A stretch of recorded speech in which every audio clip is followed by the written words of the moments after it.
السلام عليكم ورحمة الله وبركاته. أهلا بيكم حلقة جديدة، فيديو جديد على قناة شوتينج آرت أكاديمي. حلقة النهاردة بعنوان القبض، ودي هتكون الحلقة الثالثة في سلسلة الرماية للمبتدئين.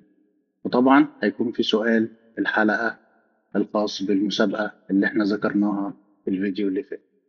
حلقة النهاردة بعنوان القبض، ازاي نقبض صح، ازاي نحافظ على القبض خلال إجراءات الطلقة كل مرة. يلا بينا.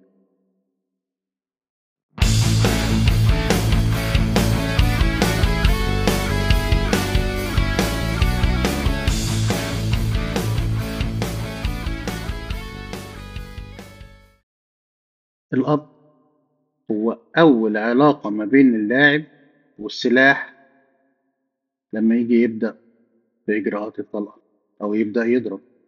هو أول تلامس هيكون بينك وبين السلاح، وطبعا هيكون المسؤول الرئيسي إنك تحافظ على النشنجات خلال عملية التنشين. وعشان كده لازم إنك تهتم بطريقة دخولك في القبضة كل مرة، وتحافظ على نقاط التلامس الرئيسية وقوة القبض المناسبة.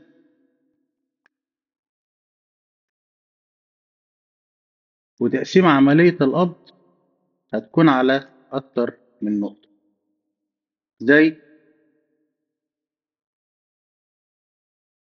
نقاط التلامس الرئيسية، ودي هنعرف الدخول في القبضة بشكل سليم، إيجاد قوة القبض المناسبة، الأخطاء الوارد حدوثها أثناء أداء الطلق.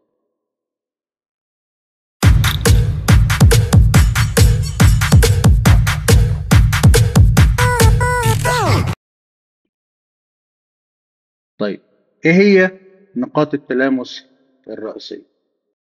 عندنا 3 نقط رئيسية نقدر نشيل منهم السلاح، بس لوحدهم ما نقدرش ننفذ أداء طلقة واحدة.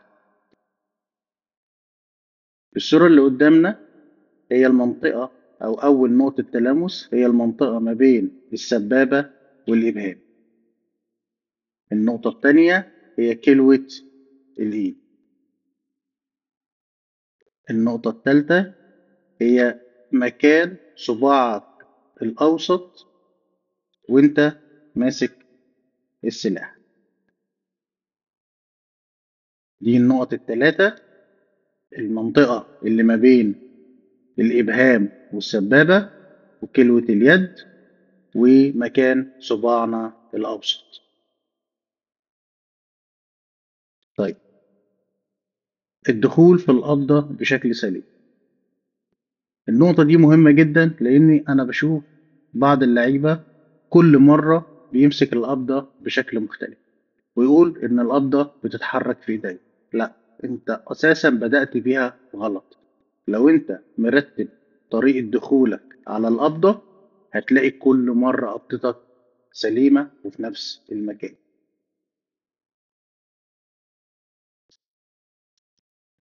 عندنا قبضة، وهقول لك ال3 مراحل إنك تقبض بيها بشكل سليم. أول نقطة هي المسافة ما بين الإبهام والسبابة.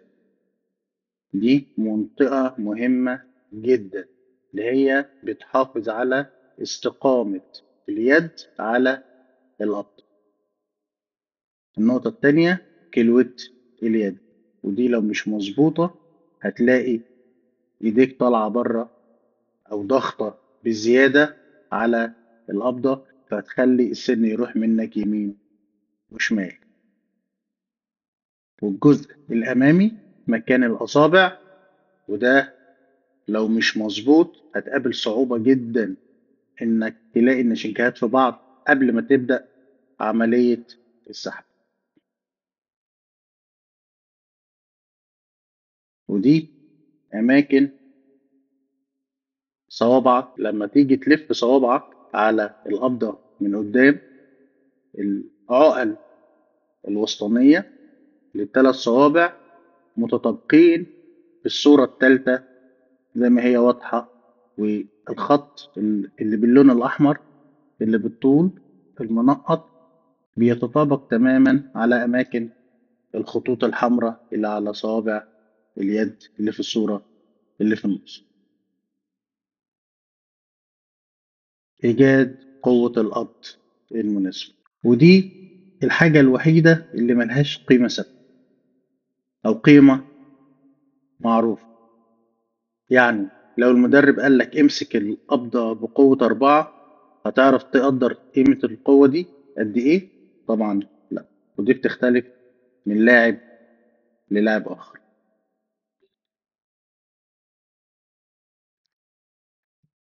طب إزاي أعرف قوة القبض دي؟ هو ده السؤال الصح اللي المفروض يتسأل. وعشان تجاوب على السؤال ده، لأنه ليه علاقة برؤيتك للنشنكهات، هقولها تاني: إزاي أعرف قوة القبض المناسبة؟ لما تعرف العلاقة ما بين قوة القبض وعلاقتها برؤيتك للنشنكهات، واعتبر ده إن ده هو سؤال الحلقة.